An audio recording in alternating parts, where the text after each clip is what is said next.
In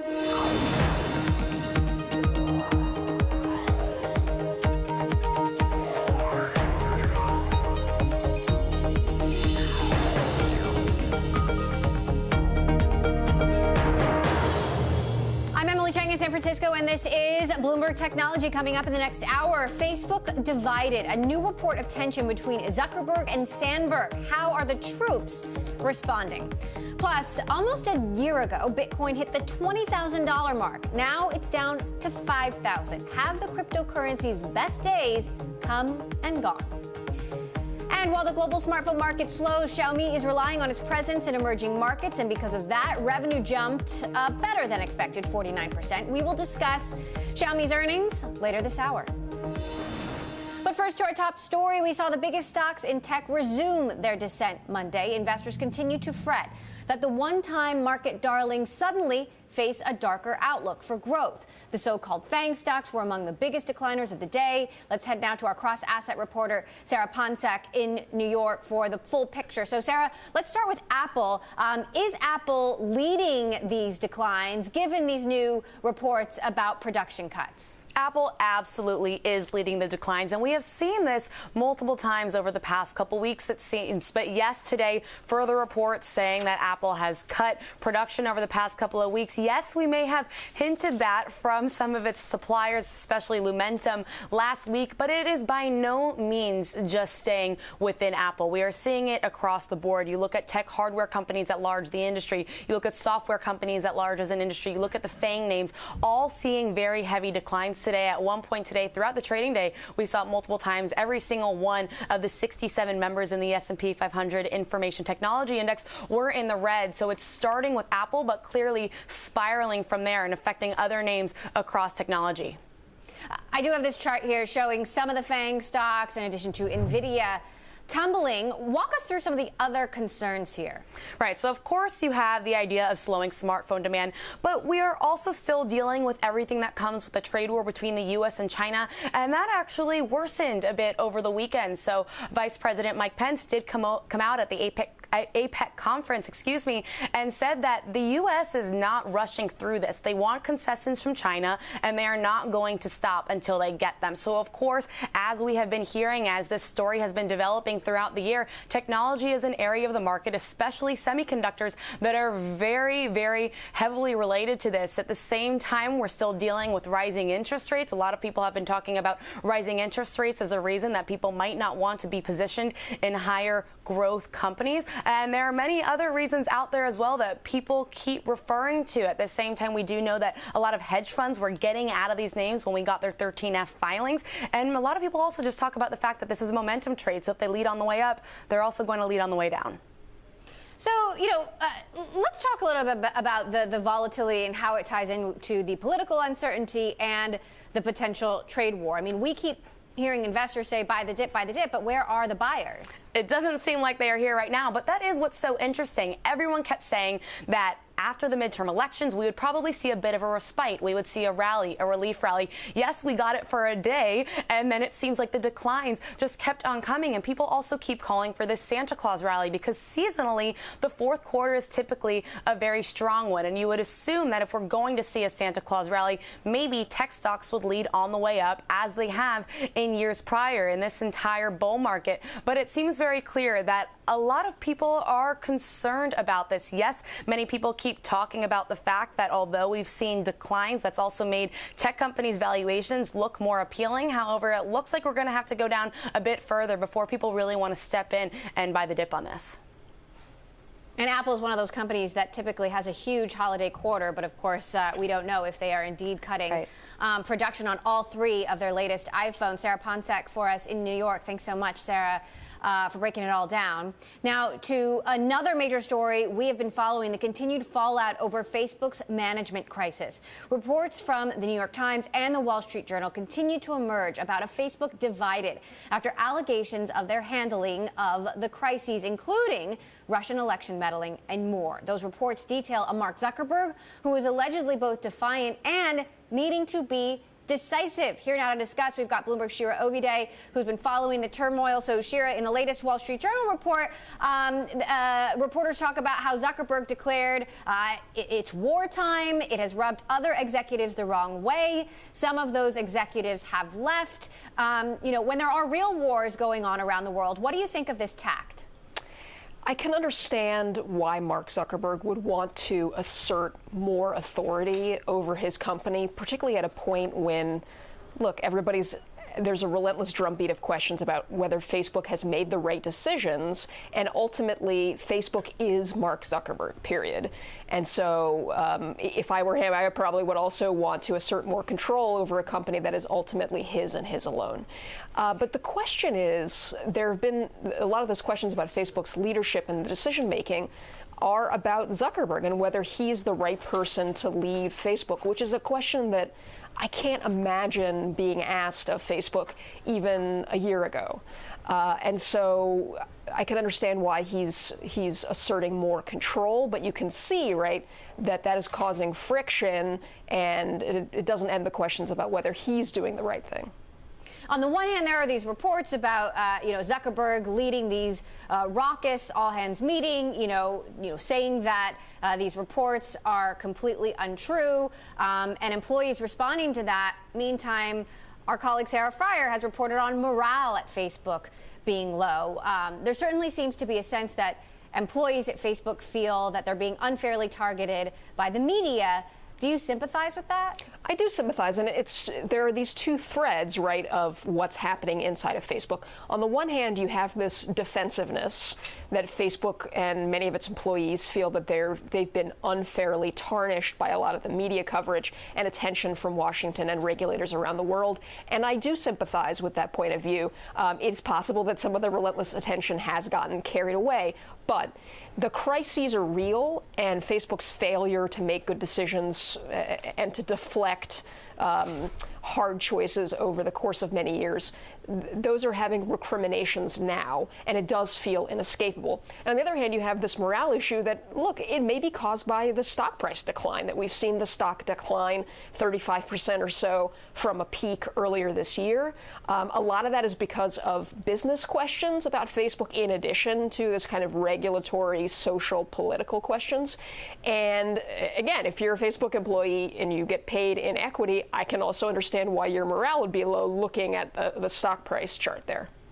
Meantime, over the last year, the founders of Instagram, WhatsApp, Oculus have all left the company. The Wall Street Journal report talks about how Sheryl Sandberg was concerned about, tension between the two of them. Now that we're starting to see more context behind some of these departures and connecting this to a perhaps more aggressive Zuckerberg, how concerning is that? I think it's very concerning, in part because some of the tensions between the Instagram founders and the Facebook leadership team, for example, are born of a little bit of desperation. And the same is true, the tensions between the WhatsApp founders and the Mark Zuckerberg and Sheryl Sandberg on the Facebook side.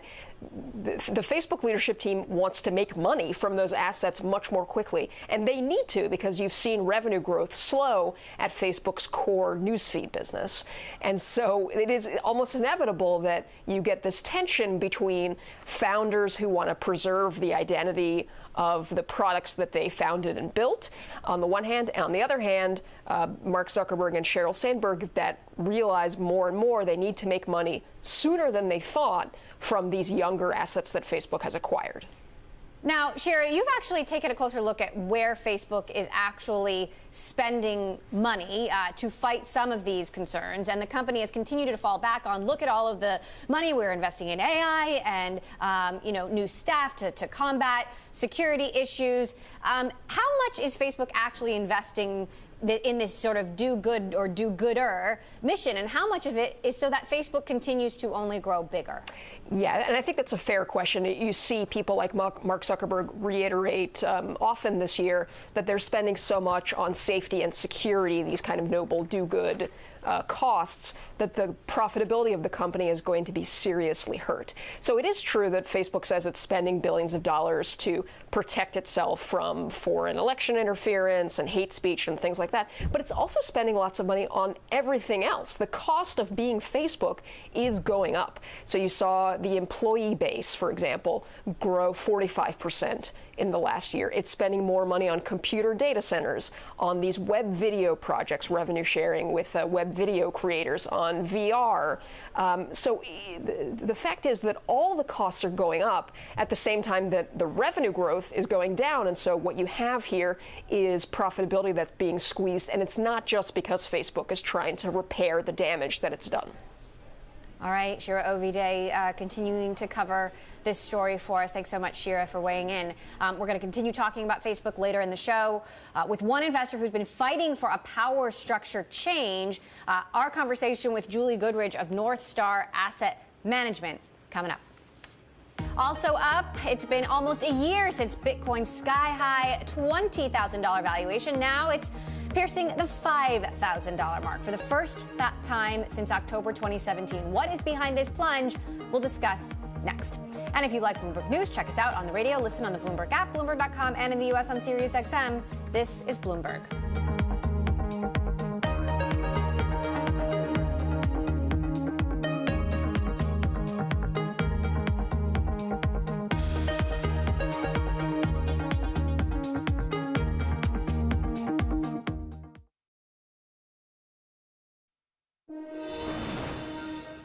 Cryptocurrencies resumed their slump Monday, Bitcoin falling below the $5,000 mark for the first time since October 2017. This in the wake of increased regulatory scrutiny of initial coin offerings and the split of one of the largest tokens. Volatility has returned to cryptocurrencies, with the largest tokens shedding billions in market value since the hard split of Bitcoin Cash last week.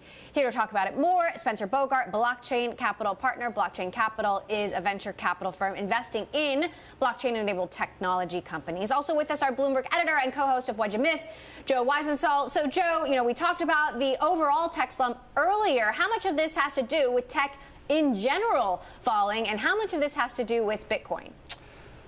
That is a really tough call, and I think about that question about the relationship between cryptocurrencies and traditional capital markets a lot, and I've never settled on a complete answer, except I'll say this, which is that if people thought that crypto or Bitcoin specifically or tokens were going to be some uncorrelated asset class that people will jump to in the event of a sell-off, obviously that hasn't proven the case. Now, we haven't really seen a panic, so to speak, in traditional markets, but it certainly hasn't been the diversifier that people would have hoped. I do have a chart here in my GTV library. If you think Bitcoin is a bubble, just compare it to Bitcoin. Spencer, how would you weigh in on that question that I just asked Joe? Sure. I mean, look, Bitcoin's down 75% this year and up 400% over the past 2 years. So I think time horizon matters a lot here.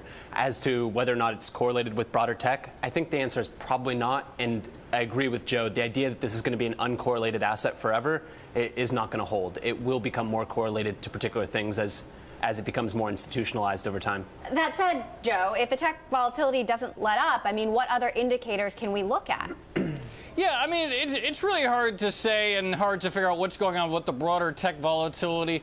But there might be something to the idea that what we saw in 2017 and the first half of 2018 with tech in general, it was a function of extraordinarily loose financial conditions, optimism, and of course with all this stuff, and whether it's crypto specifically or even some traditional tech stocks, what you see is a matter of, in one light the story is fantastic and then the facts don't change, but suddenly a new light shines on the same thing and suddenly the same thing looks kind of ugly.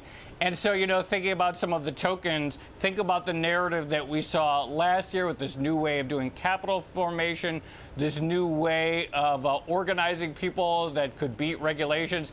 And now we're sort of realizing that a lot of the old rules apply, that it's not so easy to circumvent the old rules, so to speak. So there are some similarities with the underlying facts staying the same, but suddenly a new narrative emerging. Spencer wants to jump in here, I can tell. We're also seeing not just, a decline, but the fastest decline for Bitcoin ever, Spencer. How can you continue to back this whole industry given the negativity around it? Yeah, sure. Look, I mean, I still believe that programmable money is a multi-trillion-dollar idea. So, I mean, look, we're in a bear market. We're coming off one of the biggest bull markets in all time, of all history.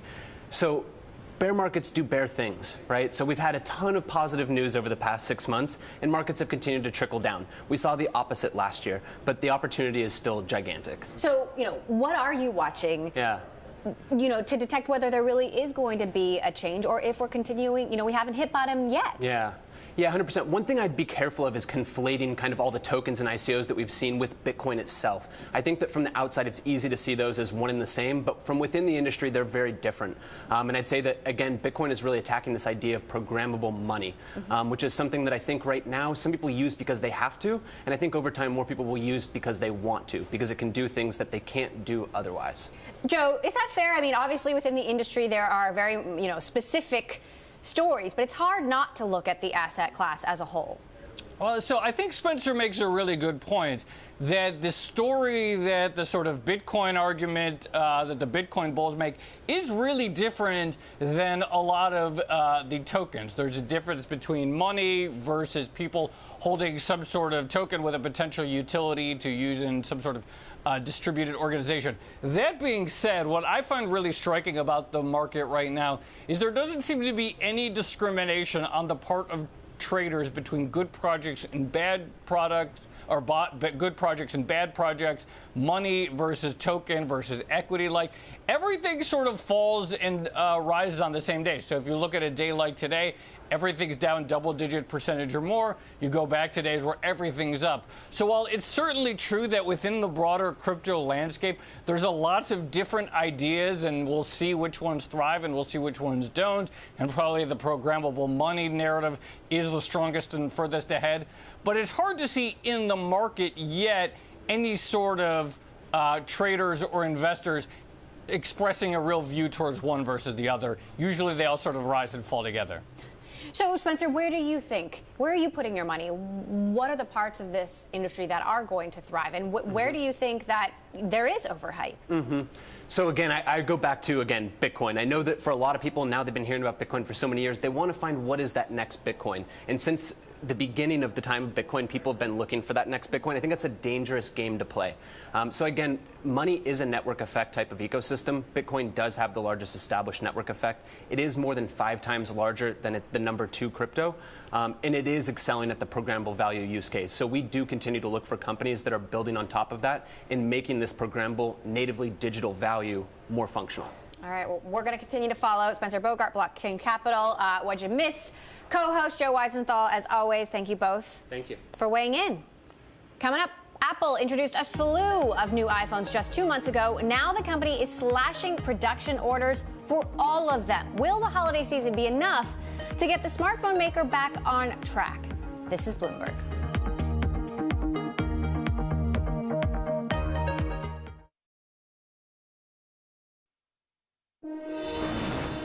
Apple is dragging down the larger market once again Monday following reports it cut orders for all 3 of its latest iPhones. The Wall Street Journal reported the company slashed production orders for the iPhone XR, XS, and XS Max due to lower than expected demand.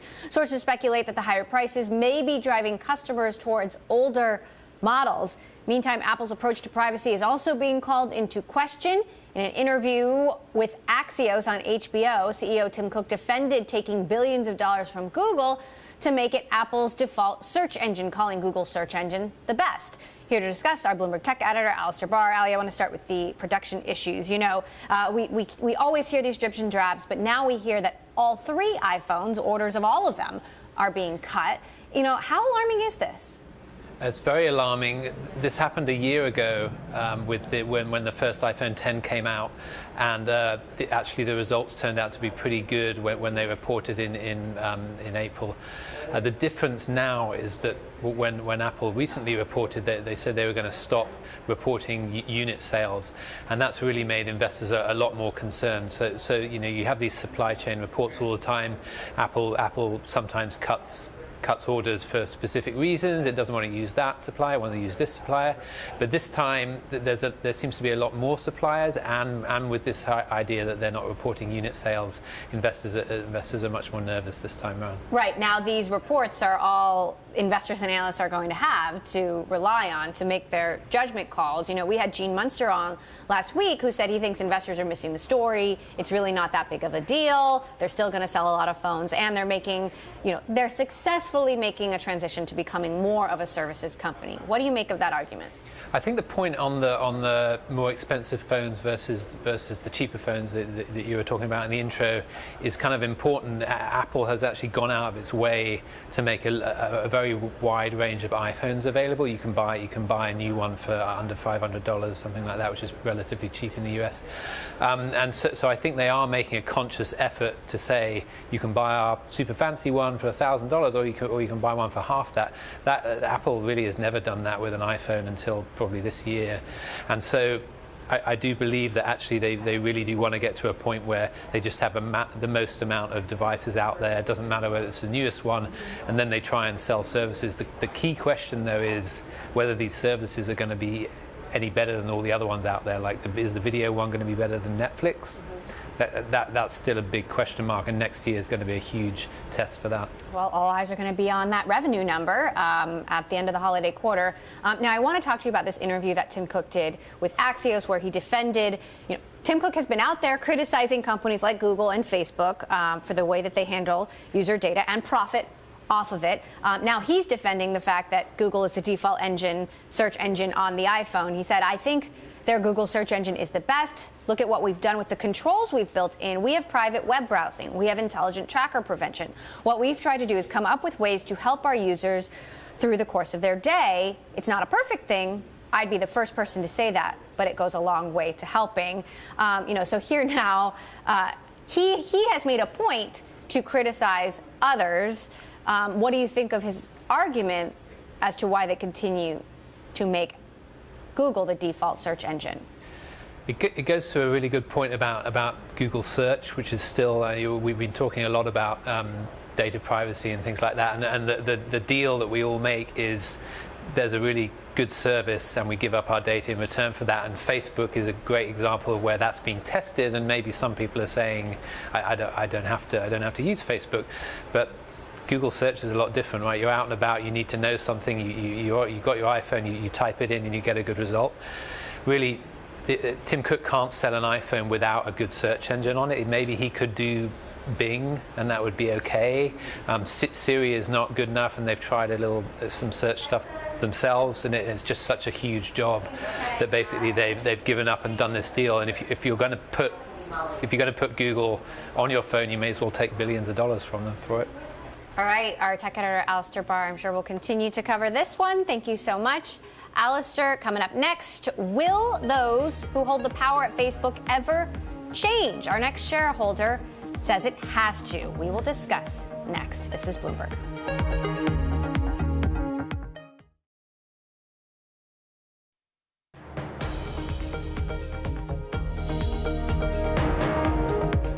This is Bloomberg Technology. I'm Emily Chang in San Francisco. Back to our continued coverage of Facebook in crisis. While the critics are out in full force following recent reports of high-level mismanagement at the social network, the board still has CEO Mark Zuckerberg and COO Sheryl Sandberg's backs.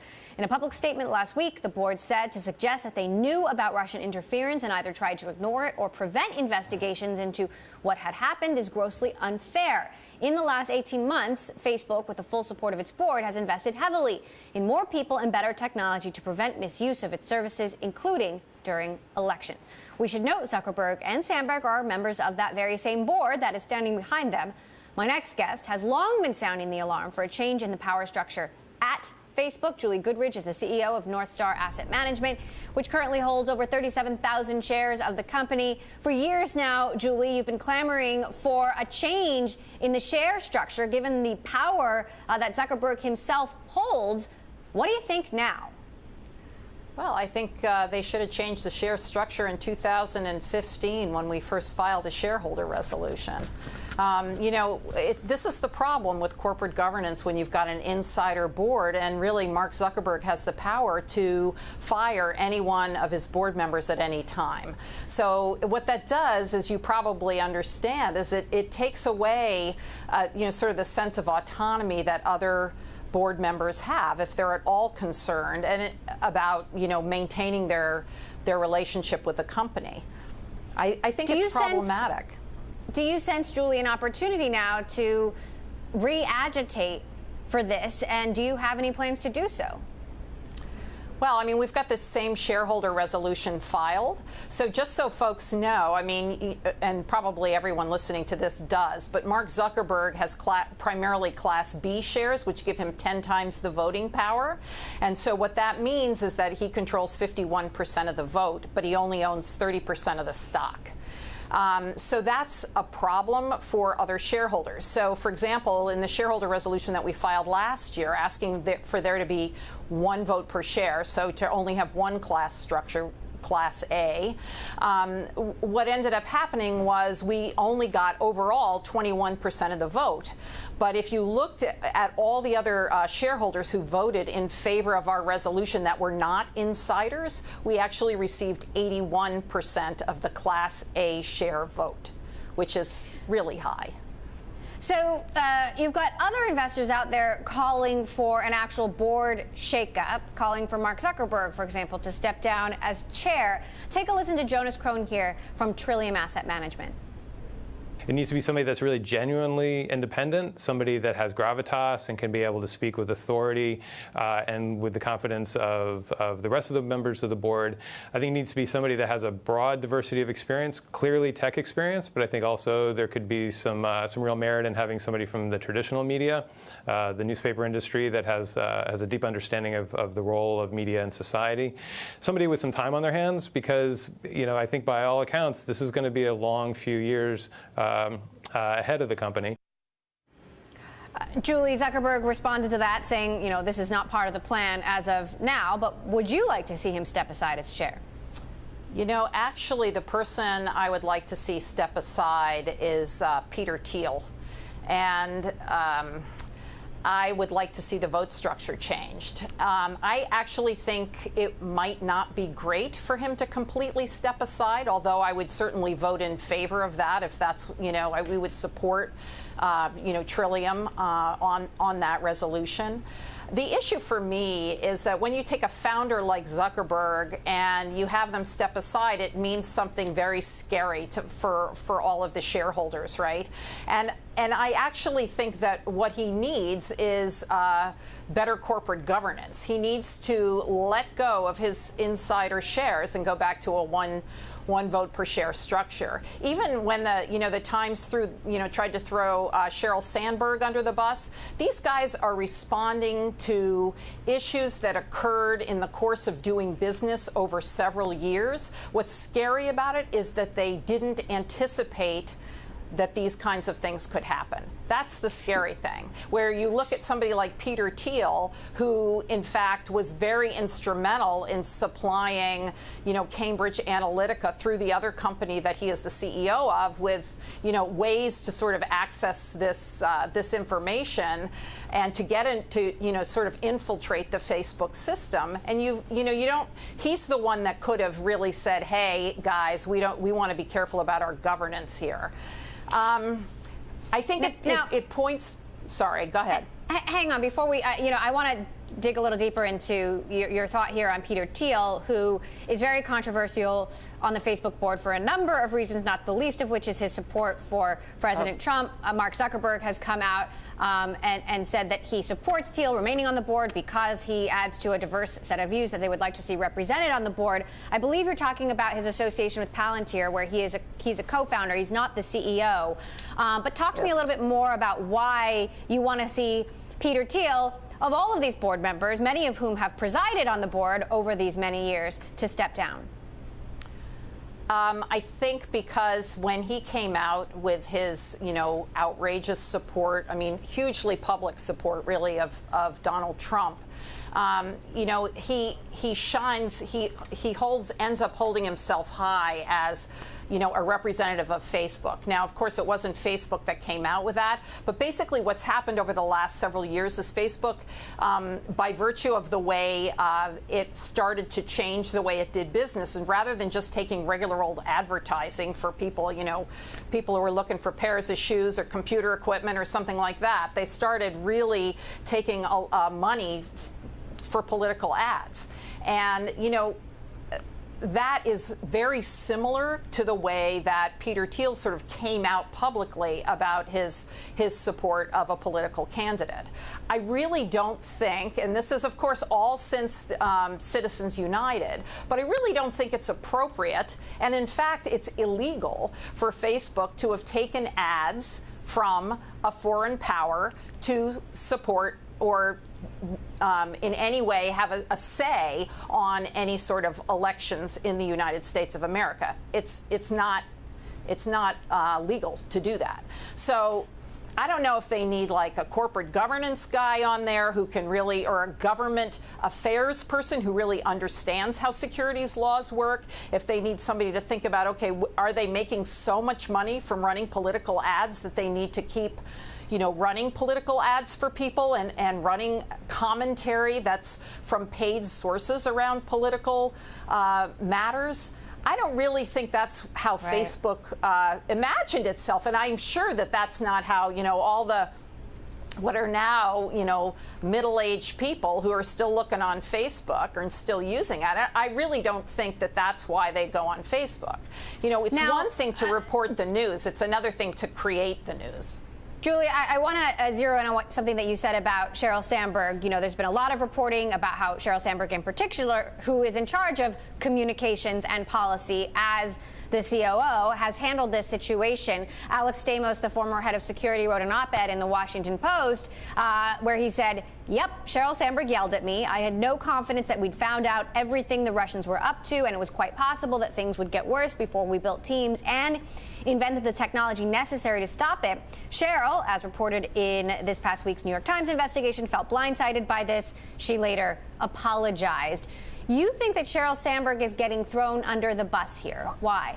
I only feel like she's being thrown under the bus because I think that this stuff has been going on a lot longer and has been a bigger problem that is related to technology at the company and the way algorithms are used and the way they are used for other purposes. And that's why Mark Zuckerberg, obviously doesn't get sort of the impact that his company has on society. Okay, that is clear. He doesn't have those people skills, right? The human skills. But Peter Thiel completely understands, what exactly was going on. I mean, Palantir was hired by the federal government for several federal agencies to uncover, different kinds of problems in all of their record keeping, and he completely understands how to what can be used, how you can use this technology for evil, essentially. And he was the one on the board who should have said, hey, in 2013, 14, we really need to take a look at this. Now, what about regulation? We're hearing increasingly from lawmakers that Facebook faces or risks additional regulation. What would you like to see the government do as opposed to the company? Well, that's a tricky thing, right? Because this is a brave new world. This is a whole new area. And I don't even know that the government is equipped to understand what kind of regulations need to be put in place, right? So again, it's the people with the technological expertise that would actually be best equipped to be able to protect consumers and the people at large. So I'm not I think that something needs to happen, but in this case I don't really blame the government for not having appropriate regulation, because all of this stuff is new and it's evolving every day. So the question is, who at these companies is going to put the brakes on, and when are they going to do it? And if they're going to be doing what these guys are doing, which is shoveling sand, trying to, or climbing out of a hole, what is it that what do they think they're going to be able to pull off, because now they're just dealing with one problem after another problem after another problem, when some foresight, some thinking about what it would mean to be in the political sphere, some thinking about what it would mean to take ads from candidates would have been a really smart place to start.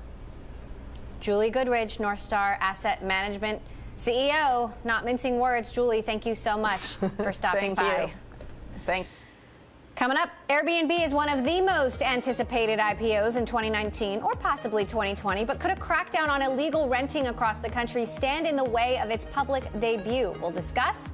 This is Bloomberg.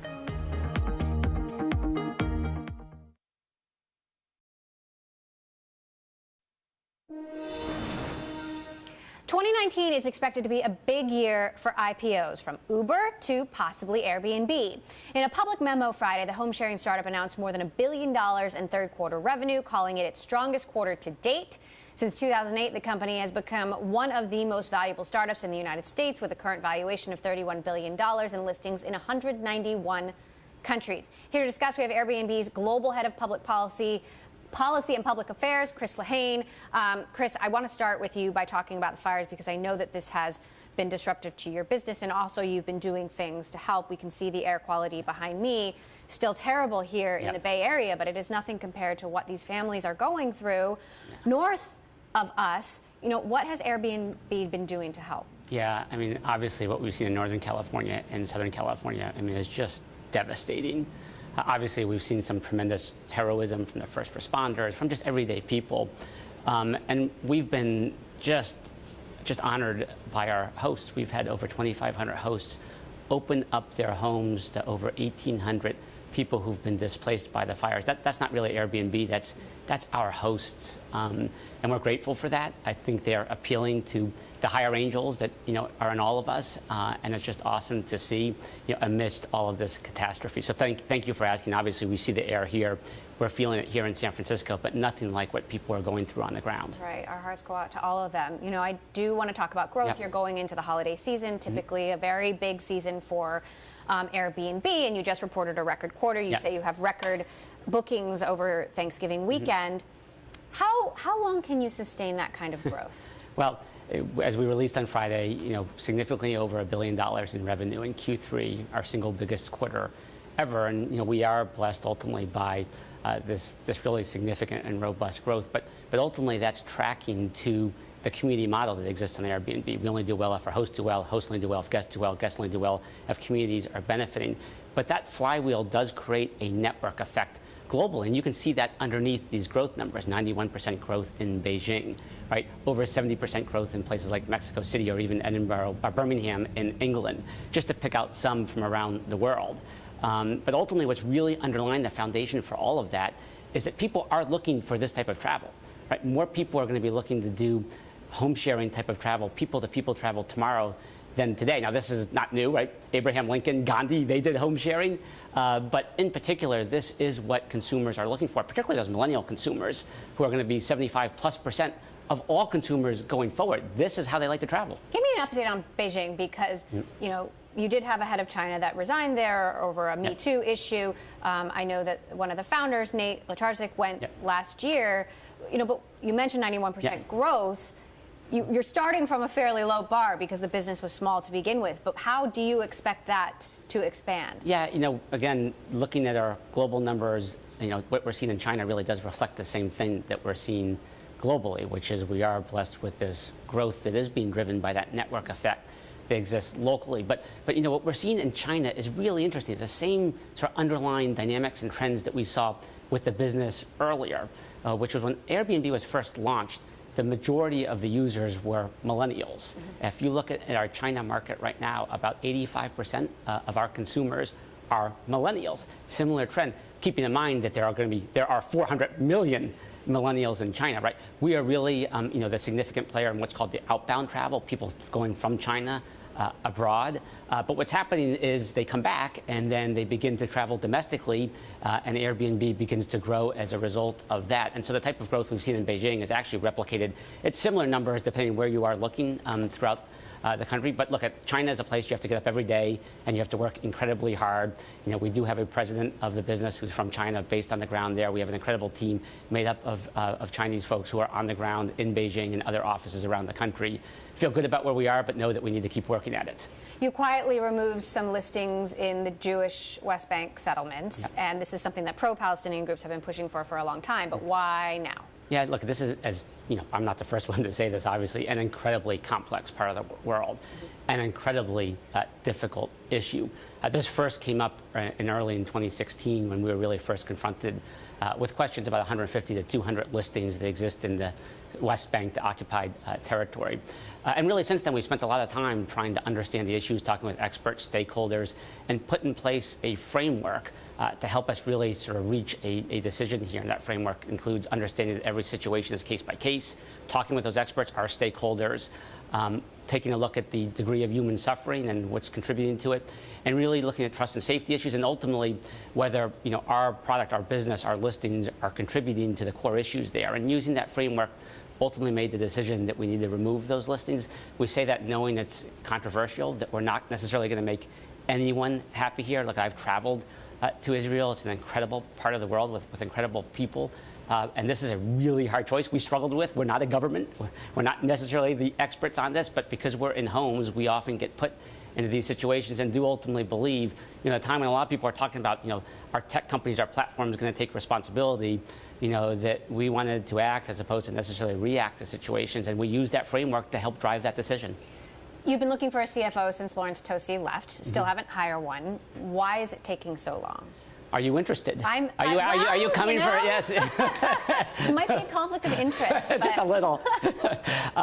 We've had, not surprisingly, given the historic nature of the company, some of the issues that we have talked about, that there is incredible interest in this particular role. We've had incredible folks that we've had conversations with.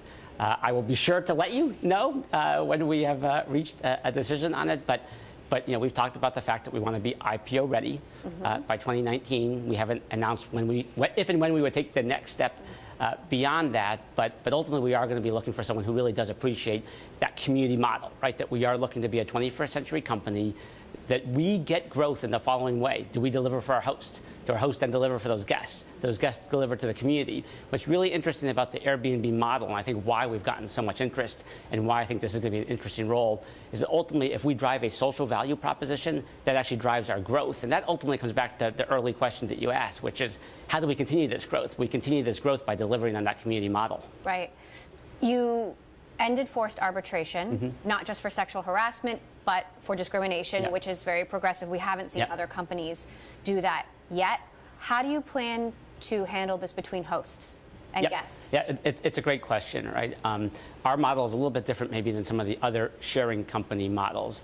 Our hosts are really, our partners. We do have a really aggressive policy called We Accept, which broadly deals with discrimination types of issues. And you have to agree to those set of standards before you can even come on the platform. But as it relates to our employees, which is what we announced last week, I do think that is also another example of how we're trying to build that community model. Okay, I come out of, as you know, out of Democratic politics originally in the U.S. I did a lot of labor politics when I was working in Democratic politics.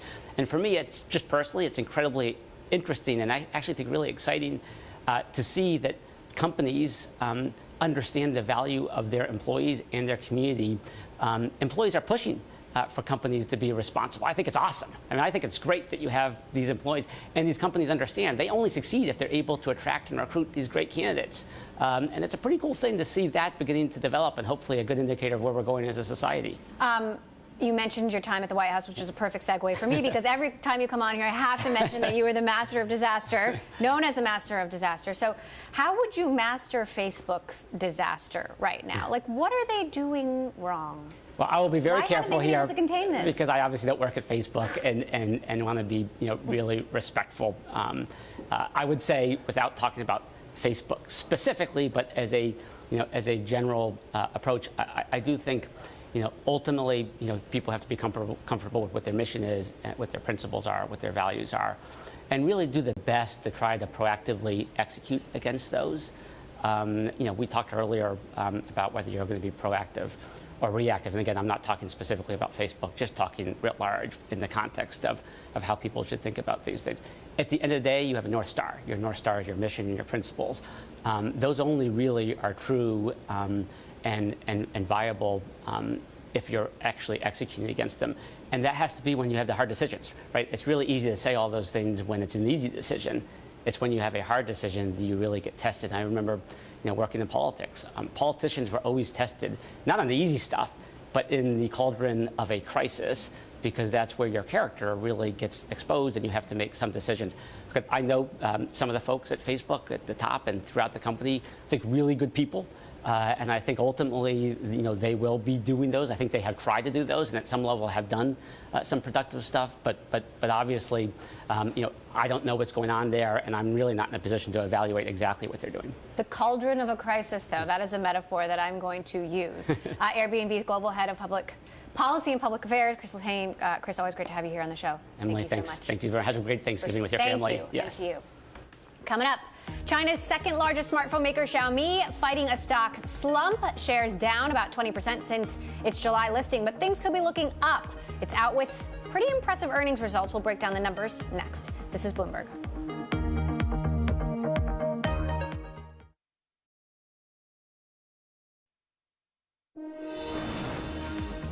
Third quarter revenue soared 49% at Xiaomi. The Chinese smartphone maker relied on its presence in emerging markets to offset sputtering demand for mobile devices. Shipments rose 21%, while the global smartphone market shrank 6%.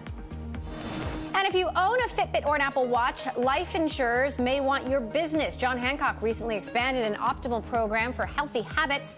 Participants can gain points for tracking their daily workouts, and the points can be used for shopping or even saving money on premiums. Insurers see health-conscious customers as good risks. And that does it for this edition of Bloomberg Technology. I'm Emily Chang in San Francisco. We'll see you back here tomorrow.